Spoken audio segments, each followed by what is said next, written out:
Okay, it's 9:30. I think we'll make a start. Tēnā koutou katoa. I declare the council meeting SBC 23/1 open and welcome everyone here. Please note that the meeting is being live streamed and recorded, and bear that in mind. I have an apology from Councillor Joyce, so I'll call for a mover and seconder to accept that apology. Councillor Sol, Councillor Murray-Benge. All those in favour, please say aye. Aye. Against, carried. I'm not aware of any late items. Does anyone have a declaration of interest? Councillor Henry. Can you put your mic on, please? With the waste minimisation, I'm a member of TIRE, which will one applicant, so it's probably minimal, but just to say. Councillor Crawford? For the daily, yep. Okay, thank you.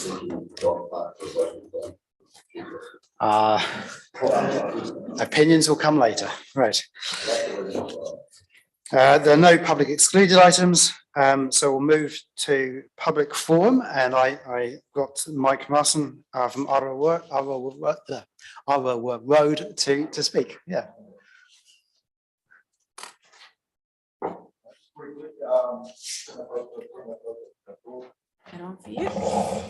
To the Mayor, councillors, council staff, tēnā koutou, tēnā koutou, tēnā koutou katoa.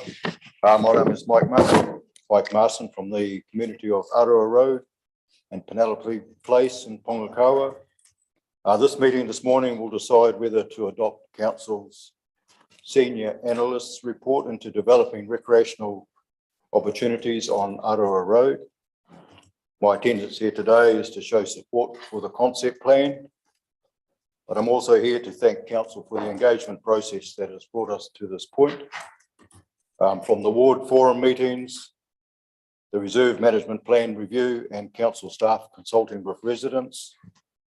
While the cogs of governance may grind rather slowly at times, with perseverance, patience and goodwill, much can be achieved.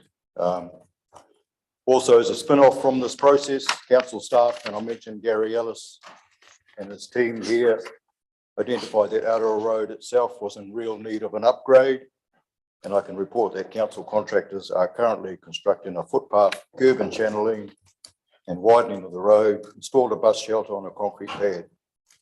Contractors appear to be doing a thorough job, and it will look great when finished.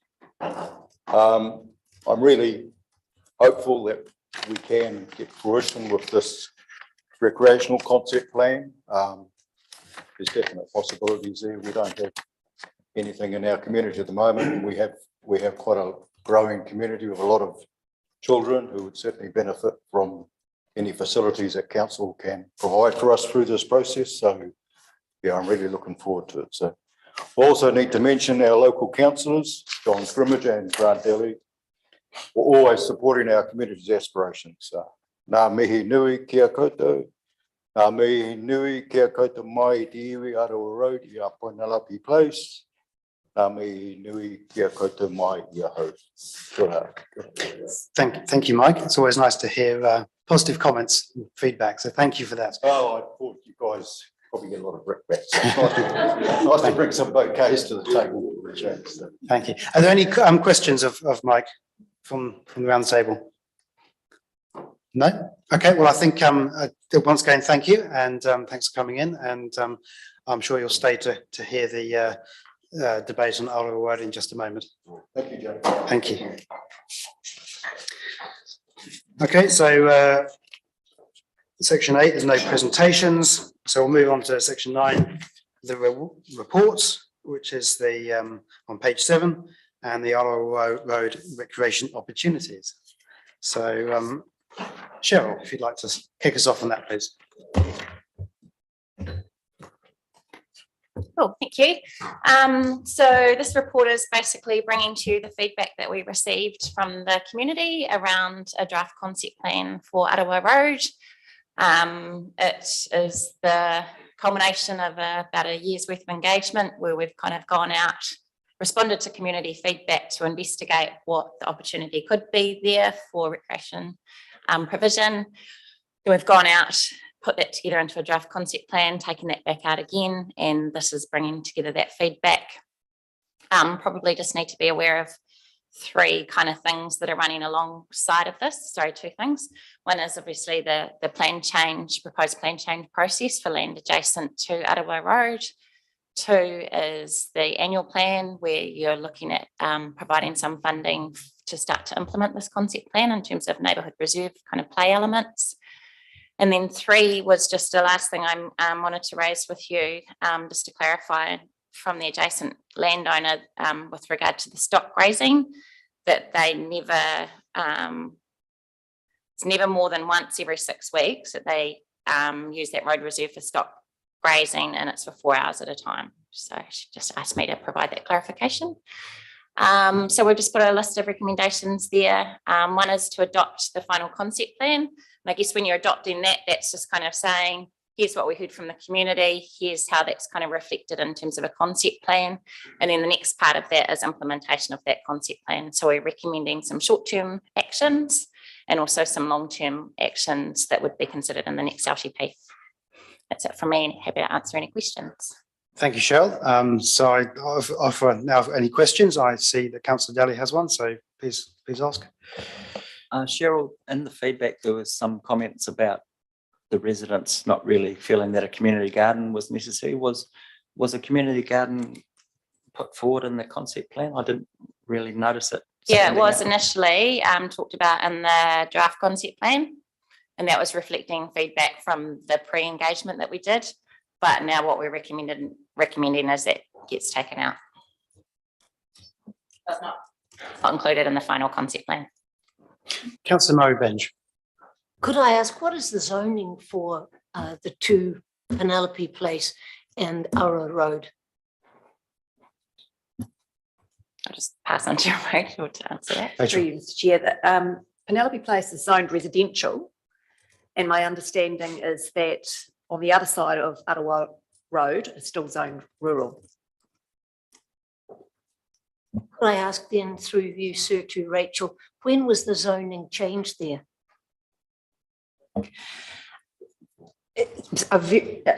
Again, through you, Mr. Chair, a very long time ago. So the area in and around, well, what has now become a kind of little urban enclave, it didn't used to be. When I first started at council, it was still had a residential, rural residential kind of flavour.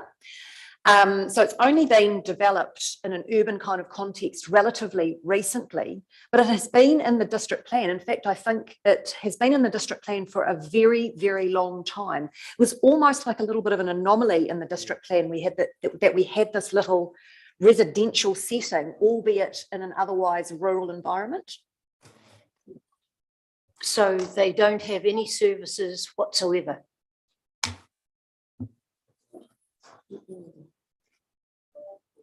Yes, they will have water. I'm not too sure what I'm not too sure. They must all be on their own OSET system. Okay, thank you. Are there any other questions? Councillor Daly. Sorry, second one. The license to occupy the unformed road, that is still current? Correct. And the proposal in here talks about future maintenance obligations for that strip if the license to occupy was relinquished. Is that It's included in the recommendations. yeah. So what we're saying is so that license to occupy is a month by month basis. So we're recommending in here that be removed at some point, and that council takes over maintenance of that road reserve. I was just wondering how often we get a situation like this where council improves an area like this and then has to step up the maintenance requirement for it. Is it a common sort of thing that we do? I think the maintenance requirements are in the report, Grant. I mean, I guess the thing to think about is the fact that it is actually council owned land. and it just has an LTO over it. So There was reference in the report to a $5,000 annual cost to maintain it once it's developed, yeah. that's one of the recommendations, yes. Councillor Coxhead. Just so I'm clear, the 55,000 that you're talking about covers what, and what is the total cost or anticipated cost for the whole project? So there's two parts to it. So that annual plan funding is for some play elements to go at the end of the road reserve. And then the next part of it will be costed up through the LTP. So that's kind of looking at that wider recreation upgrade, establishing further linkages up to Pukahina, doing more planting and things like that. So when that will be a project that will be considered in the LTP. By adopting the concept plan, you're kind of recognising that that area has the potential to do that, reflecting the community feedback. But then the next step would be costing that up and considering prioritising that in the LTP. Sorry, just still not quite clear what the 55,000 covers. So that's the play features and the road reserve. Yeah. Councillor Murray-Benj. Could you tell me, please, when the license to occupy for the paper road was agreed to, and when does the license come up for review? So I can't tell you off the top of my head when it was agreed to, but I can certainly find that out. And as I said before, it's a month by month LTO. So it's monthly. So it could kind of be relinquished at any time. So yes, 1 month notice. So that's pretty short time span, really. Councillor Thwaites.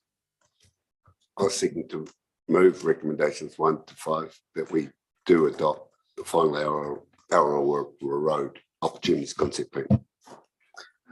I wasn't aware of any other questions, so I think I'll accept your moving and looking for a seconder. Councillor Deputy Mayor Scrimgeour. I'll open up for debate. Sorry. Just like to say, I think this is a good opportunity to provide some facilities for this community, but it also gives time to consider the longer term aspects that have been referred to. And given that we've heard about this proposed development nearby, that it can be, those factors can be considered in conjunction with what's proposed there. So I think it's a good outcome all round, really. Councillor Murray-Benj.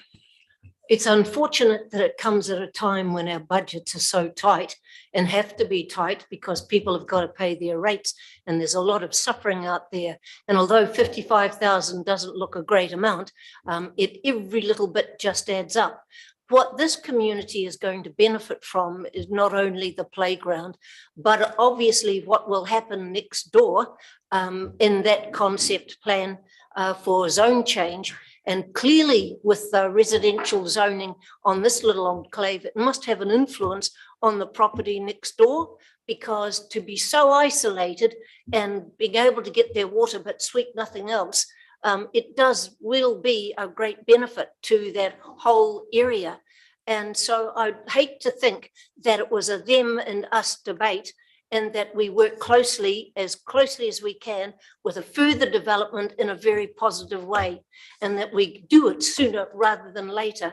It depresses me that it takes so long to actually make any changes around this place. And yet, you know, in days gone by, it just happened and nobody worried too much. And that's how these two little areas became developed, sir. So I'll accept that this has to happen, but I am saying the wider issue is one that you can't walk over the neighbours and expect them just to go along with absolutely everything when you know what they're planning to do will be of significant benefit to the people in these two places. So I think I can't tell you that I'm voting for it, but at the same time, I'm not voting against it. Okay, we make that choice at the appropriate time. Councillor Sol. Thank you, sir. Basically, I'm just concerned. It's almost like this is a rush. We know we have a plan change in the system. a plan's changed where the developers are prepared to actually supply a playground at their cost. And we have a plan change that is going to maybe fail, maybe not. But we're rushing into this one when we've shown a history in the past, I believe, in Omukara, for instance, where it's taken forever to get things through, which isn't good either. But to me, this plan change can have a massive impact on the whole community there and obviously improve their facilities. The part that also concerns me with this is that we have a kiwi fruit farm right by it. And we're going to just talk to them about their spraying ideas or programs or whatever. That's just one of the things that really concerns me, that it's sort of like, hang on, Mr. Farmer, we want you to change your program. We have other issues there as well. So we have a dairy farmer as well, obviously, that owns land on both sides of this road. That and is the one actually pushing through the development, or trying to push through, sorry, a plan change. Then, correct me, but there are ditches. I looked at the pictures of this way back when we first looked at it, and I thought, why are we building here? Why are we looking at putting a park where there's ditches and water issues, etc.? There's so many questions for something that is relatively inexpensive till we start looking at, and I think this is where Councillor Coxhead has been talking, it's what else comes with this? What other work is needed to actually bring this up to some sort of standard and safety? All of a sudden we want to get and negotiate with the farmers about their land. We want to negotiate and sort out about the drainage. So $55,000 is now escalating. And it's just very airy-fairy. Then I hit the other issues, sir. I believe, and it was referred to earlier by the person presenting today, and good on him for being here, actually. Thanks for coming in. But I gather that a grader that was doing this work was actually smacked up and smashed around just over, I believe, 2 nights ago. It was parked where this park is going to happen. And the local vandals, presumably local, sorry, decided to smash all its windows and paint it. And now the contractors are asking to park their vehicles inside the farmers' land. But I also go back, and it wasn't that long ago, I gather that council put in a gate for people to go through with their bikes and so on. And I gather overnight that just got ripped out as well. So we've got a security issue. So I guess what we're going to want to do is also then supply a CCTV camera. It's just sort of like Topsy. This thing's growing at present.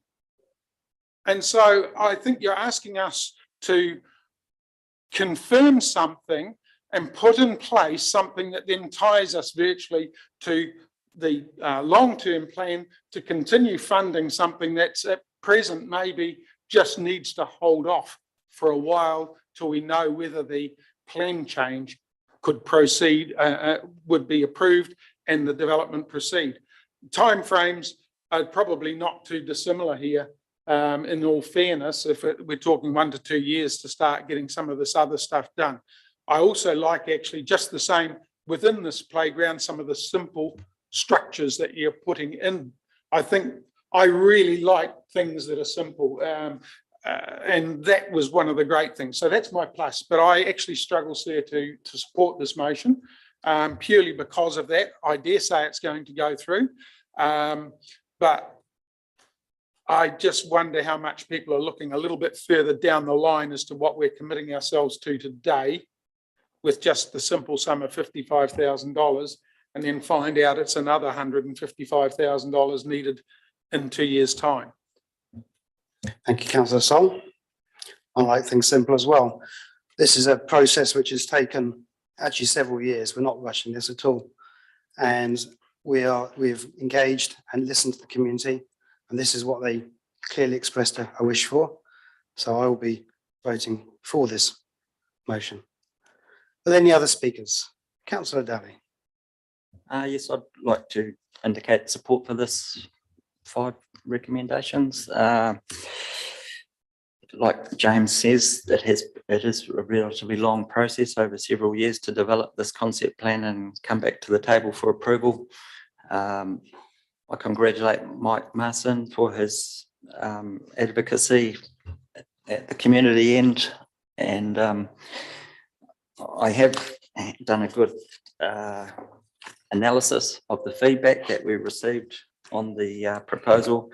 So we had 38 submissions, 26 indicated support for increased recreation opportunities in the area, and 10 were opposed. So that indicates like 70% support for this general principle. And even though cycleways were mentioned as a future opportunity, 45% of the respondents took the opportunity to say that they really thought that would be a great addition to the whole thing, and only 8% were opposed to that. So last week I did actually go and scope out the area for the cycleways down there and the connection to Pukahina, and this would actually become a fantastic cycleway down the Whāriri Canal and through the dock wetlands to connect to the Pukahina proposed cycleway. And both myself and Deputy Mayor Scrimgeour were at the Pukahina Residents and Ratepayers Association meeting last week, I believe, and without even any prompting, there was talk about cycleways down there, and they thought a connection to Pongakā would be something that they would all love to see as well. So it's not just this little community that will benefit from this, that there is wider benefits. And, I acknowledge Councillor Sol's mention about the kiwi fruit next door, and I will say that the shelter belt is indeed extremely thick and dense, and spray drift is a possibility, admittedly, but I think it may be a remote possibility. And just to bring in another aspect, which maybe is been a bit controversial for this council, is our town centre development rate. And when I argued, I think we're getting a bit off topic there, Councillor Zali. when I argued for, No, are we talking about? We're talking about Aroa Road here, so not So- town centre development rate. so some of the arguments against this are the cost, and I think if we ever get to the point where we can distribute the town centre development rate equitably, then this sort of development is exactly what would benefit from that sort of rate. And the population is about 120 now, but it will be increasing to around the 300 mark. So and if we were to never do anything because the time's not right, or it looks like a waste of money, or it's going to be a sink in the future, then I guess we'd never do anything. So I'm certainly supportive of this. Thank you. Councillor Granger.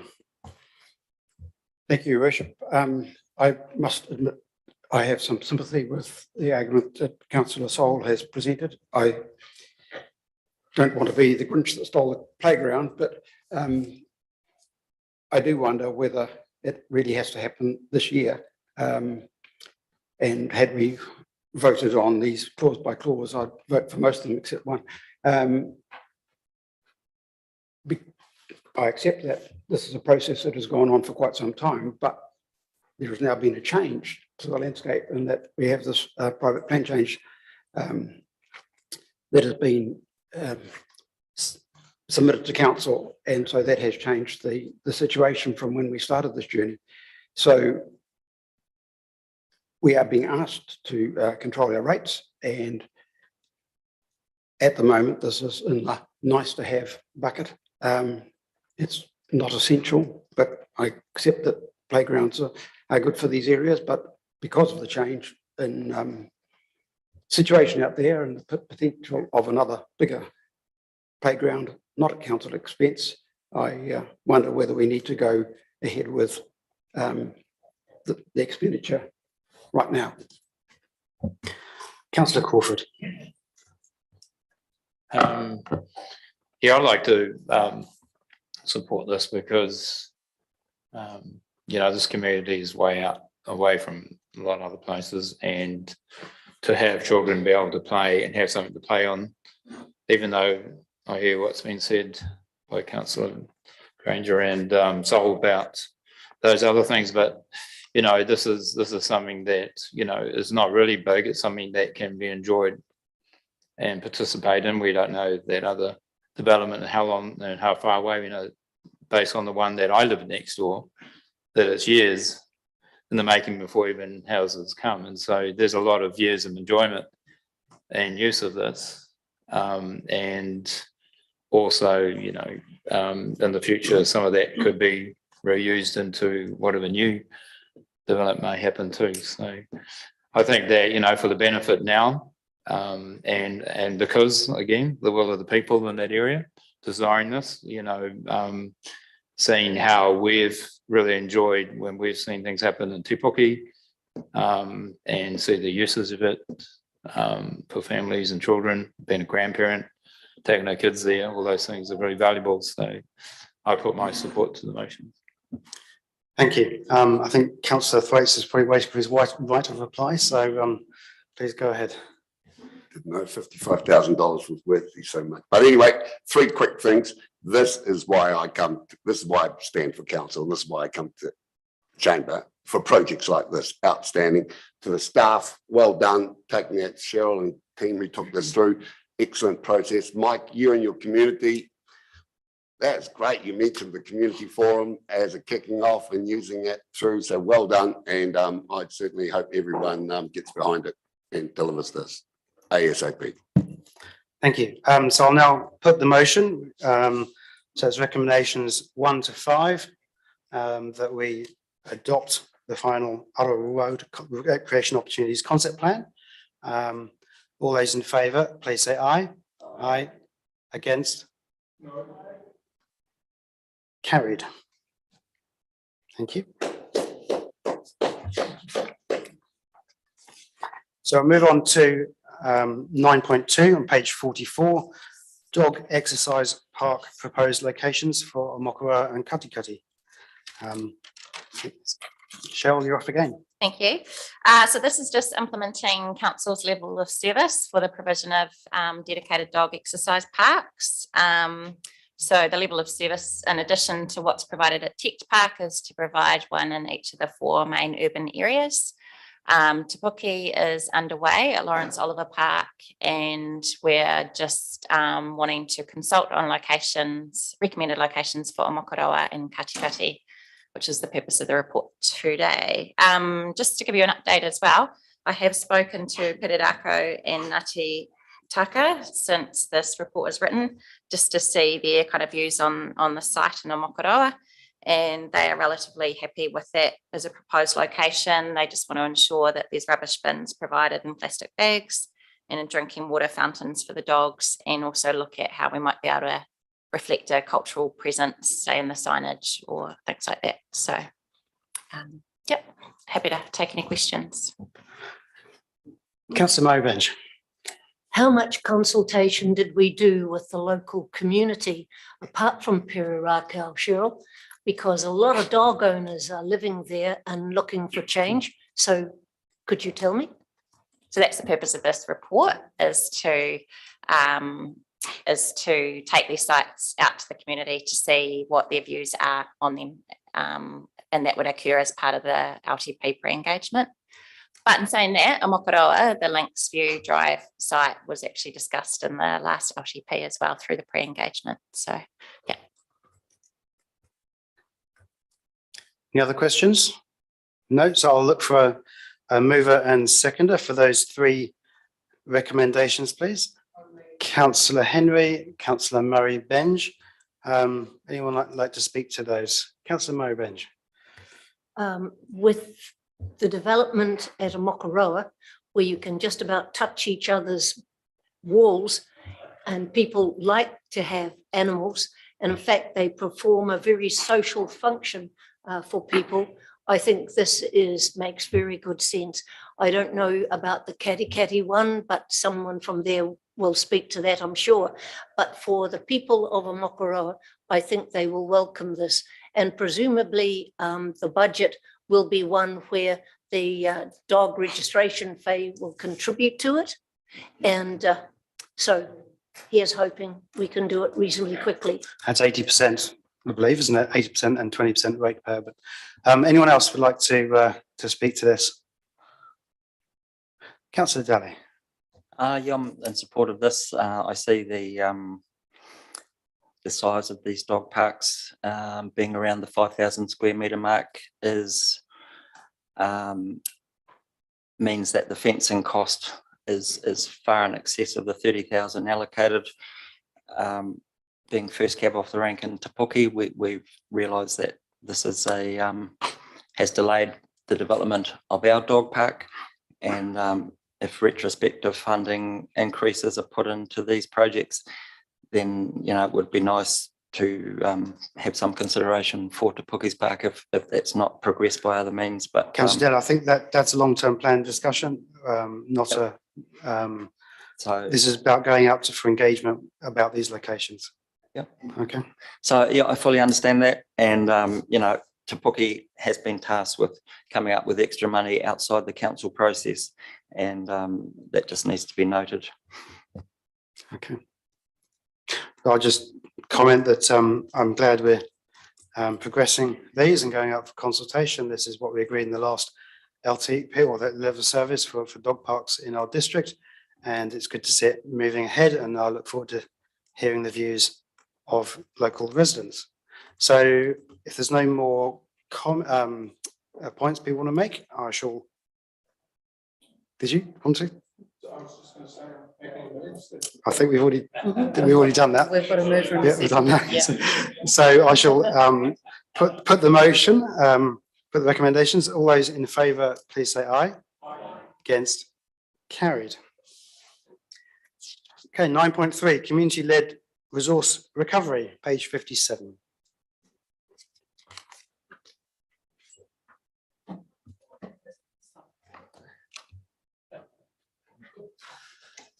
Good morning, councillors. So the community-led resource recovery paper presents a feasibility study that we've had undertaken by Envision Consulting, Envision New Zealand rather.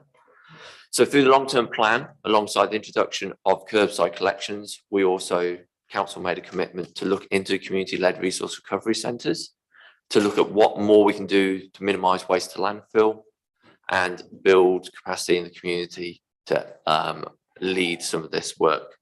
So we've had some feasibility studies, we've had engagement with local community groups, we've had site visits down to the recycle centres, see what more can we add, what more can the community want to be involved, how can they be adding value. So from that, Envision have produced a feasibility study, and the recommendations are that Te Puke and Katikati Athenry be progressed as two different streams, recognising that the east and the west have different community groups and different iwi hapu groups that would be involved in those processes. Given the report looks at the resource consent requirements and the feasibility of development and which one can be moved faster, we're suggesting that Te Puke move at a faster rate than Katikati Athenry at this point in time. But both sites would have a advisory group set up, have and community groups and local town development be involved in that. That a community activator role would be established to try and build a little bit more relationship and encourage more waste to be diverted. And the industry expertise would be sought to work out what more can be added to sites to increase diversion. And that in the Te Puke area, that we seek to work with the community groups there to add reuse and retail activities on site as soon as possible.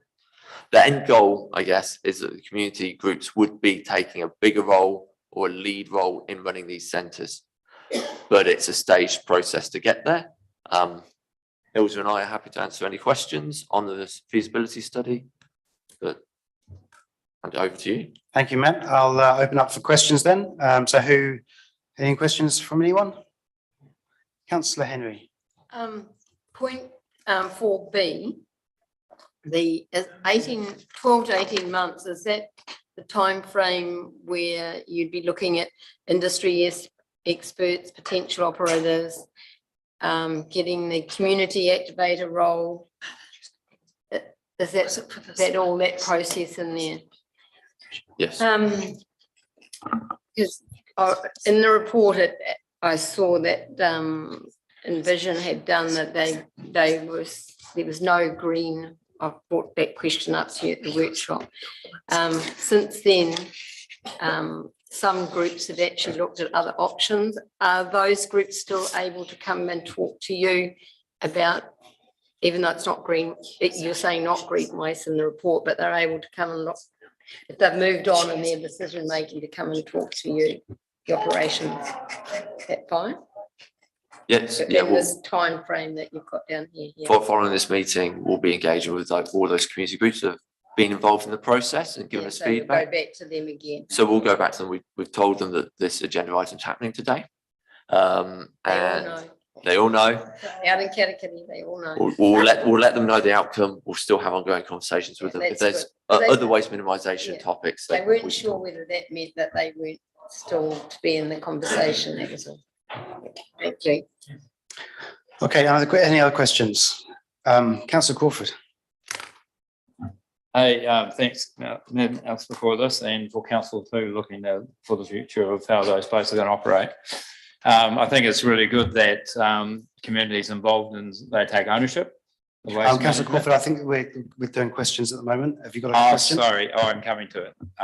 Because also you've signalled you're conflicted, so you won't be able to speak in the debate. Okay, I just want to thank them for it, but also, I guess the question for me is that, you know, the eventuality, would it lead towards community led?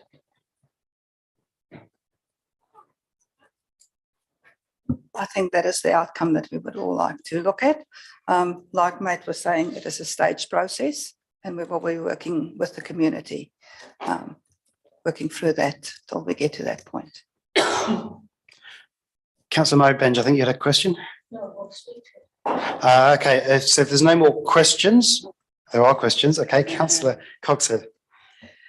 Sorry, just on the Te Puke, the numbers, projected numbers in terms of income.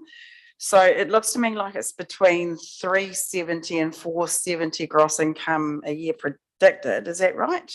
Just looking at the numbers you've got on page 100. And I think the overhead cost at the moment, or the current cost, is 416. Have I got that right?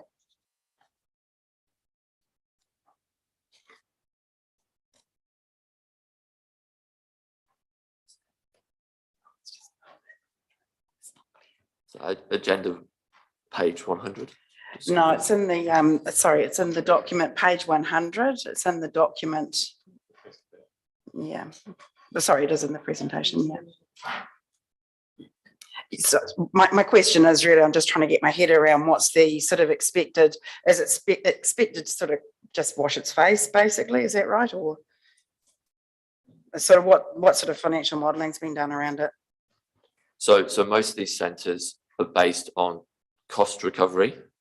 The ones that are operating at the moment may make a small margin, but they often have either a peppercorn lease from either a private enterprise or from council. They're not big money-making schemes, but they're aimed for waste diversion and community benefit side of things.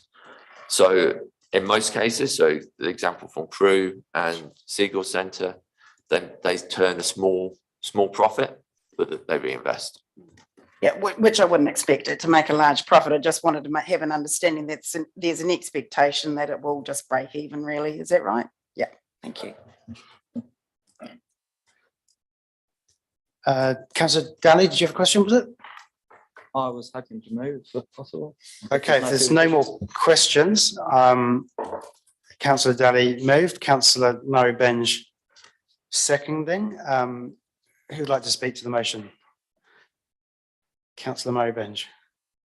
The only one that I've seen in operation was in Grafton, sir, in New South Wales. And it was really successful, and it was an old dumpy looking area, but at the same time, volunteers were in ownership of it and they were loyal, and it was just something that I thought the community obviously had a great deal of respect for, and the people who were volunteering there also. So I think it has the potential to be worthwhile. And the problem for us all is that you've got stuff that you don't need, and where do you actually take it to? Because it's all very well having papers and bottles and whatnot, but there's a lot more that we have of stuff that we've got to sort of get rid of. And if that can be recycled to somebody else, quite worthwhile. Councillor Coxhead. I'm in favour of this initiative. I've seen this work in action, as I've mentioned before, in Wellington at several sites. It's a great community initiative, and it's really good at, it's fabulous for recycling treasures, etc. as well. And you know, it gives people a job, perhaps people who may not have had one otherwise. So I think it's fantastic. Councillor Sol. Thank you, sir. Yes, I will support this as well. Basically, it's interesting to me. It's almost back to the future. If people remember, the dump used to be often referred to as the supermarket. People would go there and get things and recover it. Then we sort of stopped that from happening. And guess what? We're back to it, slightly changed. But that's the thing. I visited one of these in Perth, and I visited a couple in New Zealand, obviously in our North Island area here that we've spoken about before. They work well. They really provide, basically, as was said, a bit of employment or community service for people, and they provide a lot of little bits and pieces that people actually use. Great program. Here's hoping it works well for us. Any other speakers for or against? Councillor Daly. Yeah, I definitely support this. I, like everyone else has said, the opportunity to get the community involved in minimising the waste that's going to our landfills is you know, really good, and we know that it works in other areas. I also like the idea that we can bring in new volunteers into community activation. Everyone's got their own interests, and you know, there's obviously people that are probably motivated by this seagulling aspect of waste, and so overall fully supportive, and support the council community hybrid model, especially to get it off the ground. And I certainly don't really like the idea of any of our current staff members losing their jobs as a result of this, but this provides a great opportunity for everyone to benefit. Okay, with that, I shall put the motion. All those in favour, please say aye. Aye. Against? Carried.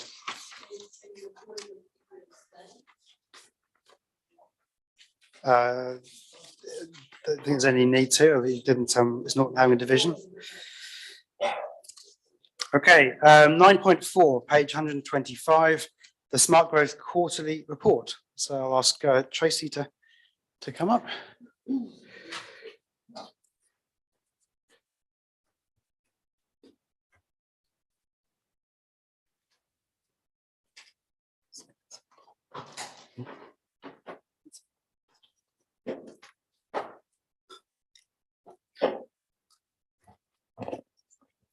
Good morning, councillors and your worship. Just a quarterly report has been prepared to give you an overview of the work that's been undertaken through Smart Growth in the last quarter. So the report is fairly brief, but just to give you a quick run through now, I've touched on the Smart Growth strategy, which is continuing to progress, and consultation is scheduled for later in the year.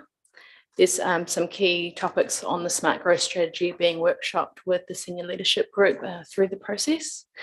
The industrial land study is also progressing, with a number of sites having been progressed and narrowed down to a handful of sites now.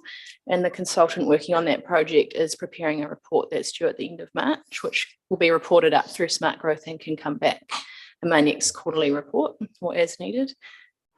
The Housing and Business Development Capacity Assessment has now been, the summary of the report has now been completed and is being reported this week to SLG and to CAG and Smart Growth. And I've said in my report that I will provide an update on this to the Performance and Monitoring Committee. So you'll get the outcomes of that report through that committee. And finally, the priority development areas have also, the work in that space has also been progressed. And the only real update though from the last quarter has just been that we had some ministerial support to progress a full business case for the Eastern Centre, which is noted in the report. Happy to take any questions. Thank you, Tracy. Any questions? Councillor Coxhead. So when do we get to see the full plan of what's intended here? For which piece of work, sorry? For the whole smart plan growth strategy. For the smart growth strategy, I don't have a specific program to bring that document to you, but I can. So the document is still in draft and it's scheduled to be completed by the end of 2023. And the current thinking is that I'll just keep you updated quarterly on that, on the progress that's made through that strategy, but happy to take direction on that. I think Rachel wants to add something. Through you, Mr. Chair, just to make mention of the fact that while we are progressing as a sub-region the development of the new smart growth strategy, there is already a document in place which we have referred to before. It's called UFTI, which means the Urban Form and Transport Initiative. That at the moment functions like our sub-regional spatial plan until such time as the new smart growth strategy is adopted by the partner councils. So that document is available. It's available online. There's a few rare hard copies floating around, but that is until it's replaced ostensibly our Bible for our spatial plan at the moment. Thank you. Councillor Granger. Happy to move the recommendation to. You happy to second or do you have a question? I'm happy to second your related question. Okay, I'll go with the question.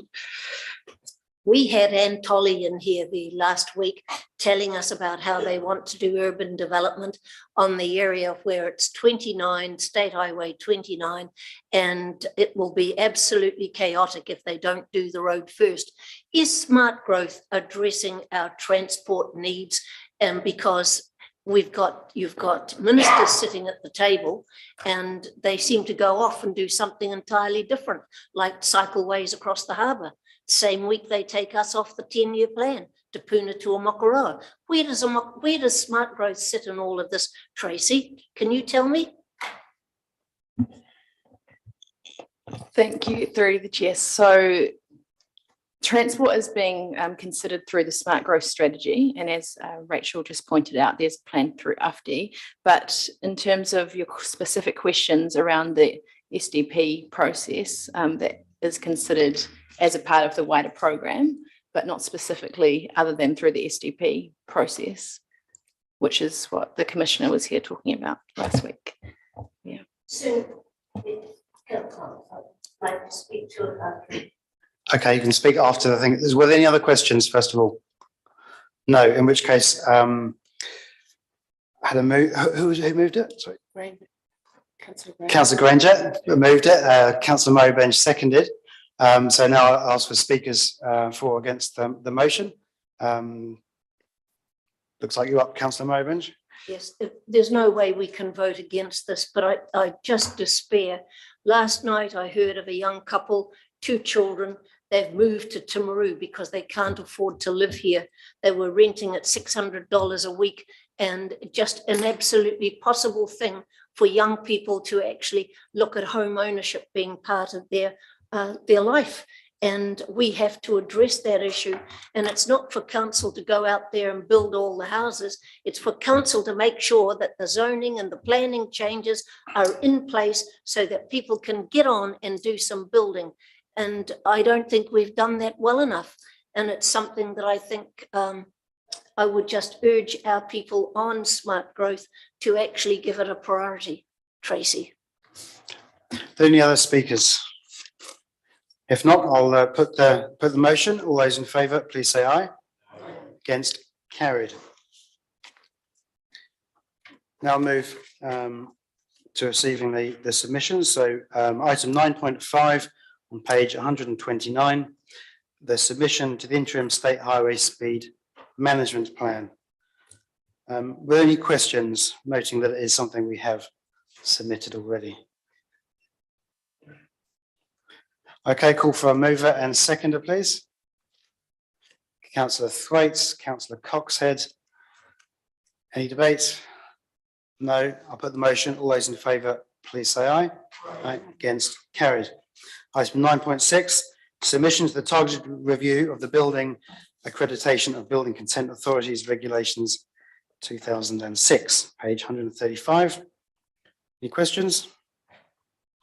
Call for a mover and seconder, please. Councillor Murray Benge, Deputy Mayor Scrimger. All those in favour, please say aye. Against, carried. 9.7, submission to the Local Government Official Information and Meetings Amendment Bill, page 141. Any questions on that? No. Call for a mover and seconder, please. Councillor Crawford, Councillor Henry. Any debate? No. I'll put the motion. All those in favour, please say aye. Against, carried.